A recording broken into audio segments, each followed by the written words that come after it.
Hey everybody, it's Norris with the Norris Group. It is February 2nd, and what is the craziest thing you've ever received as an incentive for buying or selling real estate? That and much more as we cover the biggest headlines in real estate.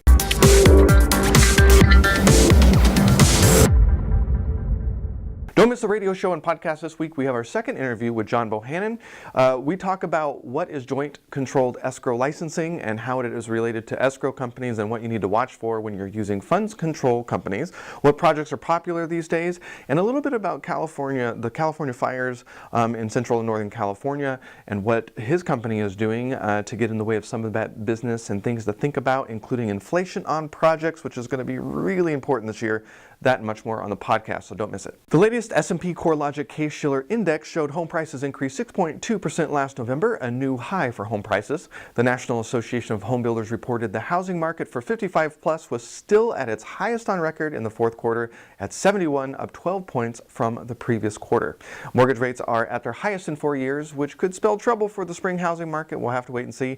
30-year rates stand at 4.22%, and 15-year rates are at 3.68. Adam Data Solutions' year-end U.S. home sales report found that the average home seller walked away with $54,000 profit on selling a home, a 10-year high last quarter. It represented a 29.7% return on investment and the highest since the third quarter of 2007. All cash purchases accounted for 29% of single-family home and condo sales in 2017, and that's up slightly from 28.7% just a year earlier. Lastly, distressed home sales, including bank-owned properties, third-party foreclosure auction sales, and short sales accounted for 14% of all U.S. single-family homes and condo sales in 2017, and that's down from 15.4%.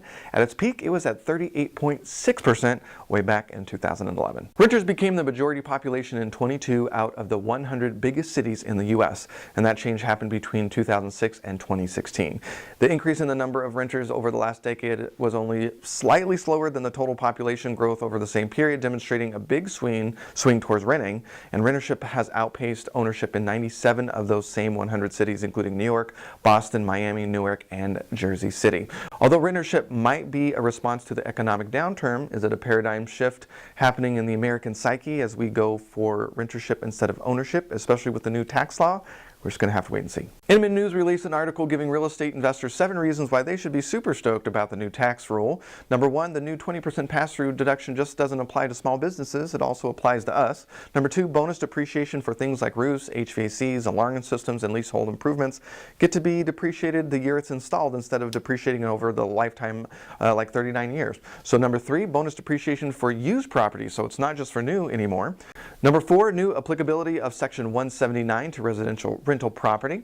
Number 5, increased deductions for things like cars used for business. Number 6, increased estate tax exemptions. It goes from $5 million to $10 million for single, and if you're married, it goes from $10 million to $20 million if you happen to fall in that bracket. And finally, the 12 grand exemption for wages paid to children. That's about double of what it was.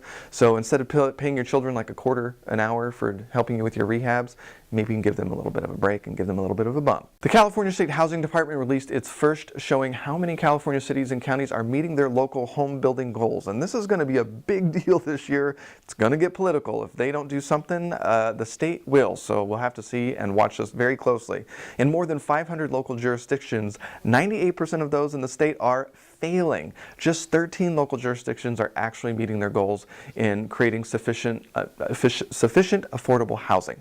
SB 35 was one of 15 new laws created to address housing shortages, and SB 35 allows developers seeking permits to get streamlined approvals and grants without having to do things like going to city council or county supervisors for approval, saving a ton of time. We all know how long that can possibly take. An example would be a project adjacent in an urban area. If they meet existing zoning laws and they set aside a certain percentage of time, they get the fast track. Well, it depends on where you're at, and you're going to have to do some research because it's not even. It's not like all along the coast this applies, but in some areas like Los Angeles and Orange County, the percentage you have to set aside for low income is around 50%, where if you're in the Inland Empire in San Bernardino and Riverside, it's only 10%. So you're going to have to pay attention if you're a builder and actually do some research to see which rule applies to you. So you have tickets to the Super Bowl and you need a place to stay, so you think, I'll Airbnb it, right? Well, normally the average Airbnb in the Twin Cities is around $284 a night, but in February, that has jumped to $870 a night. Yes, Super Bowl gouging is in full swing over at Airbnb. We're used to seeing that in Palm Springs during, the Coachella music festivals, but 193 area properties are currently available at $900 plus for a one-night stay, but Super Bowl Sunday offers just 95 options in that range, most of which appear to be Super Bowl opportunists. 27 out of the 95 are more than $3,000 per night. When is the Super Bowl going to be held in LA? Because we need some of that action. Housing realtor Nicole Lopez is offering tacos. Yes, tacos, if you buy her listing. Actually, $250 worth of tacos. According to the Houston realtor, it's illegal to offer more than $50 for referral gifts in Texas, but she has figured out a way around it. She says, so what we've done is we've actually partnered with our sellers and they've agreed to offer a $250 credit. So they can take it in terms of closing costs. If they really want tacos though, they can have tacos. I am looking to California real estate agents. Where's my taco party? I just sold a house. Maybe I wasn't thinking outside of the box big enough, but what is the craziest incentive you have ever seen for buying or selling a piece of real estate? I can't wait to hear what you have to say. If you're on YouTube, please leave a comment below and don't forget to like the video and subscribe to the channel so you don't miss a beat. If you're on Facebook, please don't forget to not only like the Norris Group page, but don't forget to add us to your See First list and with notifications on. Leave your comments below the video. And if we missed something, share the story on our comment sections on either YouTube or Facebook, and we'll make sure to include it on our blog at thenorrisgroup.com/blog.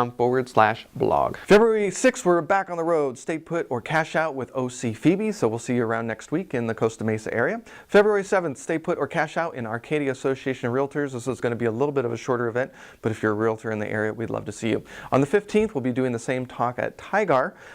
If you're out in Corona and a realtor, we'd love to see you there. March 7th, the 2018 Real Estate Market Forecast. This is where Bruce is one of the keynote speakers, and I think it's Christopher Thornburg and John Husing joins him for about a half-day event put on by Coldwell Banker. There is a fee, but you can find the link on our website at thenorrisgroup.com, as well as all of our events. If you're in Northern California, NorCal Rio, we're coming up to you. Sacramento, we're going to be there on the 14th of March doing Stay Put or Cash Out.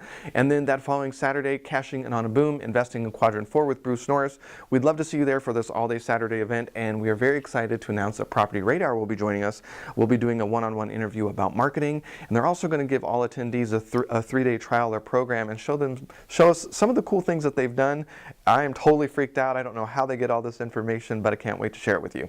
For more information on hard money loans, including fix and flip, buy and hold, and new construction, check out thenorrisgroup.com. We've got rental rates at 6.9% and fix and flip from 8.9 to 11.5, depending on how you want to structure the deal. And watch out for Florida. We will be coming out with more details soon. Florida hard money loans, they're coming. If you want more information on passive investing with trust deeds, check out tngtrustdeeds.com. With that, have a fantastic weekend, and we'll see you next week.